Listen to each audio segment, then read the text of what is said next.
दुनिया पर मंडरा रहा है कत्लेआम का खतरा। मैं आपको बताऊंगा कैसे एक मक्खी से तबाही मचा सकता है आतंकवाद। वैश्विक महामारी कोरोना के वक्त आपने जैविक हथियार की चर्चा खूब सुनी होगी। तमाम लोगों ने यहाँ तक दावा कर दिया था कि कोरोना भी एक जैविक हथियार ही है जिसे चीन की लैब में तैयार किया गया है। हालांकि अभी तक इसकी पुष्टि नहीं हो सकी, लेकिन कभी ऐसे तथ्य भी नहीं मिले जो इससे साफ इनकार कर दे। वायरस कहाँ से आया, कैसे आया, ये अभी तक पहेली ही बना हुआ है। फिलहाल कोरोना से जंग विश्व जीत चुका है, लेकिन जो खतरा अब दिख रहा है उससे निपटने का कोई रास्ता नज़र नहीं आ रहा है। वैज्ञानिकों का दावा है कि आतंकवादी ग्रुप ऐसे जैविक हथियार बना रहे हैं जो मानव जीवन को तबाह कर दे। खास बात यह है कि इन्हें कीट ड्रोन के माध्यम से लोगों के बीच पहुंचाया जा सकता है। यह दावा न सिर्फ चौंकाने वाला है बल्कि डराने वाला भी है।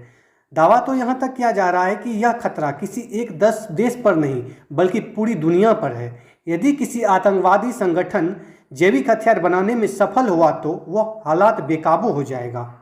वैज्ञानिक ने आतंकवादियों द्वारा जैविक हथियार बनाने जाने की संभावना जताई है। न्यू साउथ वेल्स यूनिवर्सिटी में ग्लोबल बायो सिक्योरिटी बढ़ाने वाले प्रोफेसर रेना मैकिंटायर ने उन्होंने दावा किया है कि जैव प्रौद्योगिकी की लगातार हो रहा विकास हमें ऐसे खतरों की तरफ ले जा रहा है जब आतंकवादी समूह अपने लिए खुद जैविक हथियार बना सकता है। ऐसे हथियार या वायरस बनाने का काम आतंकवादी अपनी खुद की लैब में कर सकता है। इस तरह तकनीक से जैविक हथियार बनाने के बाद आतंकवादी संगठन कीट ड्रोन के माध्यम से मानवता पर बड़ा हमला कर सकता है। प्रोफेसर रेना मैकिंटायर ने कहा कि हम लैब इन बॉक्स किट को खरीद सकते हैं ऑनलाइन। इसके साथ 3D प्रिंटिंग के साथ जैविक सामग्री भी मंगवा सकते हैं। आने वाले वक्त में यह तकनीक मानव अस्तित्व के लिए खतरा बन सकती है। जिस तरह किचन में ड्रग लैब चलाई जाती है, उसी तरह एक गुप्त लैब चलाना पूरी तरह संभव है।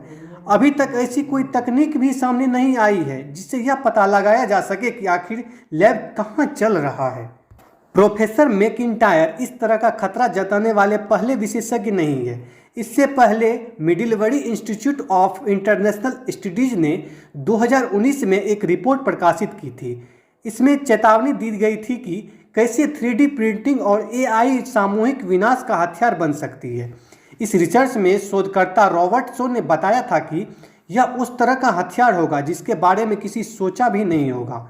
कुछ विशेषज्ञ ये भी मानते हैं कि जैविक हथियार का हमला कोविड-19 की तरह के हालात दिखा सकता है। कितना असरदार हो सकता है जैविक हथियार? ब्रिटेन की सेना के केमिकल, बायोलॉजिकल, रेडियोलॉजिकल और न्यूक्लियर रेजिमेंट के commander colonel Hamish de Bretton के मुताबिक पहले भी यह जाहिर हो चुका है कि किस तरह दुनिया को घुटनों पर लाया जा सकता है। खास तौर से कोरोना का इस तरह से फैलना से चीन से रूस को यह संकेत मिल चुका है कि जैविक हथियार कितना प्रभावी हो सकते हैं। ISIS कर चुका है कोशिश।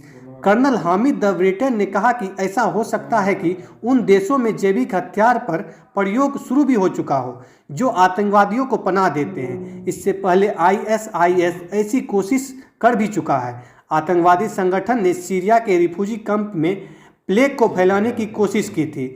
इसके अलावा जर्मनी एक हथियारबंद रिकिन को प्राप्त किया था जो एक तरह का जैविक हथियार ही था।